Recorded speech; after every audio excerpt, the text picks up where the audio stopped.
Assalamualaikum warahmatullahi wabarakatuh. Perkenalkan, nama saya Aulia Putri dengan NIM 0550899891 dari Program Studi Sistem Informasi UPPJJ Jakarta. Pada tugas kali ini saya akan menjelaskan tugas praktik mata kuliah pemrograman berbasis desktop dengan studi kasus manajemen restoran. Dalam tugas ini saya akan mengimplementasikan berbagai konsep OOP seperti abstraksi, inheritance, encapsulation, polymorphisms, exception handling, I/O, dan operasi file. Baik, langsung saja kita langsung mulai.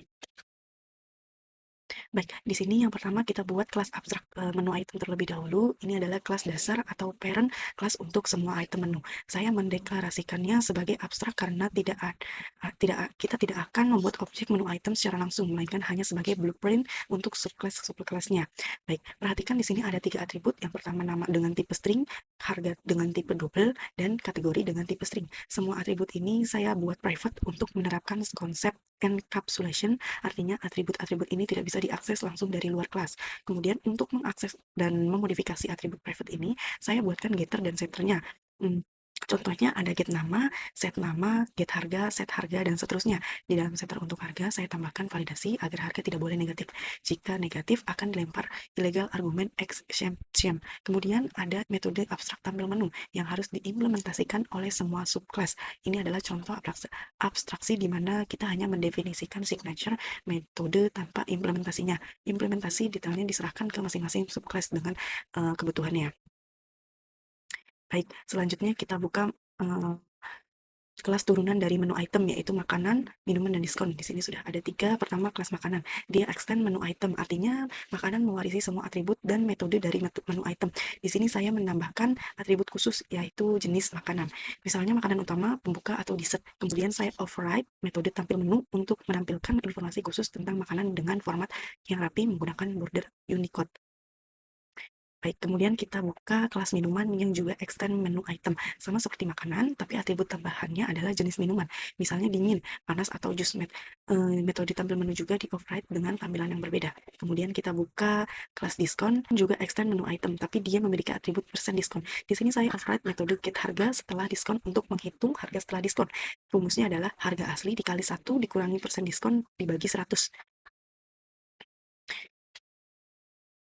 Jadi, ketika kita memanggil get harga setelah diskon pada objek diskon, hasilnya akan berbeda dengan makanan atau minuman. Ini adalah contoh polymorphism, di mana metode yang sama menghasilkan perilaku yang berbeda tergantung objeknya. Baik, di kelas menu ini digunakan untuk mengelola semua item menu. Di sini saya menggunakan array list dengan tipe menu item. Baik, mengapa menu item? Karena dengan konsep polymorphism, array list ini bisa menampung objek makanan, minuman, maupun diskon dalam satu wadah yang sama. Ada metode tambah menu untuk menambah item. Get menu item untuk mengambil item berdasarkan indeks.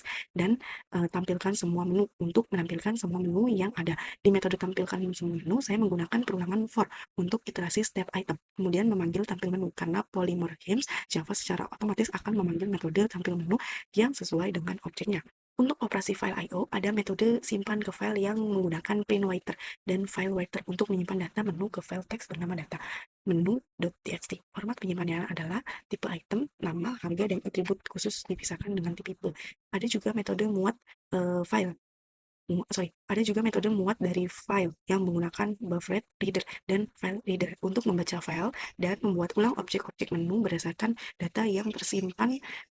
Di sini saya menggunakan switch cast untuk menentukan objek yang akan dibuat berdasarkan data file. Kelas pesanan ini digunakan untuk mencatat pesanan pelanggan, sama seperti menu. Di sini juga menggunakan array list, menu item untuk menyimpan item-item yang dipesan. Ada atribut nama pelanggan, nomor meja, dan waktu pesanan yang otomatis diisi saat objek dibuat menggunakan local date time now. Metode tambah item untuk menambah item ke pesanan. Metode hitung total untuk menghitung total biaya dengan memanggil get harga setelah diskon. Untuk setiap item, metode hitung total diskon untuk menghitung berapa total diskon yang didapat pelanggan. Metode tampilkan struk metode tampilkan struk untuk menampilkan struk pelanggan dalam format yang rapi dengan border. Di sini saya menggunakan string format untuk alignment text agar tampilannya rapi. Untuk menyimpan struk ke file, ada metode simpan struk file. Di sini, jika belum ada, kemudian menyimpan struk dalam format teks dengan timestamp pada nama filenya, saya menggunakan printWriter dan FileWriter untuk menulis file dan datetime formatter untuk format waktu. ya. Kemudian kita buka menu item tidak ada exception di Java. Nah, baik. Di sini saya membuat custom exception bernama menu item tidak ada exception yang extend exception. Custom exception ini digunakan untuk menangani kasus ketika pengguna mencoba mengakses item menu yang tidak ada atau indeks yang tidak valid. Dengan membuat exception sendiri, kode menjadi lebih deskriptif dan mudah dipahami. Exception ini bisa digunakan dengan try-catch block untuk menangani error secara elegan tanpa membuat program crash. Baik, di sini kita buka main Java-nya. Saya menggunakan perulangan while untuk menampilkan menu utama secara terus-menerus sampai pengguna memilih keluar. Struk keputusan whitecast digunakan untuk menangani pilihan menu pengguna. Saat program dijalankan, pertama-tama dari data menu dimuat dari file dengan memanggil menu muat dari file. Kemudian, pengguna bisa memilih berbagai opsi, menambah item ke menu, menampilkan menu, membuat pesanan baru, menambah item ke pesanan, menampilkan struk, menyimpan data, atau keluar.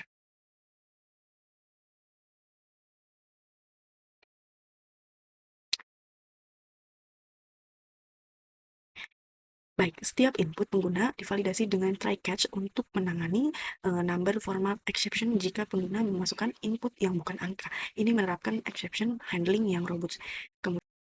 Baik, di sini saya sudah selesai membuat codingannya. Sekarang kita coba running. Di sini sudah tampil data menu. Kemudian saya akan mencoba nomor 1 dulu, yaitu tambah item baru ke menu. Ke nomor 1. Kemudian saya mau pilih makanan dulu. Masukkan nama itemnya nasi goreng. Harga nasi goreng misalkan 20.000. Saya akan jadikan menu utama. Simpan ke file sekarang, Y atau no? Yes. Nah, data menu berhasil disimpan ke data menu txt. Saya akan tekan enter. Kita tambah item dulu. Saya mau nomor 2 minuman. Ini es teh manis. Kemudian 10.000. Saya mau masukkan dingin. Simpan ke file sekarang, yes. Tekan enter untuk melanjutkan. Baik, sekarang kita lanjut ke nomor 2. Ambilkan menu restoran. Di sini sudah ada tampil nasi goreng, kemudian minumannya ada es teh manis. Tekan enter untuk melanjutkan. Saya akan buat pesanan baru. Masukkan nama pelanggan, masukkan nomor meja. Pesanan baru dibuat untuk Aulia Putri, di meja 14. Tekan enter untuk melanjutkan. Saya tekan enter. Kemudian tambah item ke pesanan. Nomor 4. Masukkan nomor item 3. Tambah item lagi, yes. Masukkan nomor 4. No. Baik, tekan enter untuk masukkan. Nah, saya tadi udah tambah item ke pesanan, sekarang saya akan tampilkan struk dan hitung total. Di sini struk pesanannya dengan nama pelanggan Aulia Putri, nomor mejanya 14, waktunya 14.06.2026, pukul 15.13 detik. Nomor itemnya ada 2, itemnya ada nasi goreng dan es teh manis, harganya 20.000, dan es teh manisnya 10.000, subtotalnya 30.000. Simpan struk ke file, yes. Kemudian struk berhasil disimpan ke file, tekan enter. Sekarang saya akan mau simpan data menu dan struk. 6. Data menu berhasil disimpan ke data menu txt. Yes. Tekan enter lagi. Sudah berhasil. Sekarang keluar program. Terima kasih, program selesai. Baik, mungkin itu saja penjelasan dari saya untuk tugas 3. Mohon maaf apabila ada salah-salah kata ataupun kekurangan dari tugas saya ini. Saya tutup. Wassalamualaikum warahmatullahi wabarakatuh.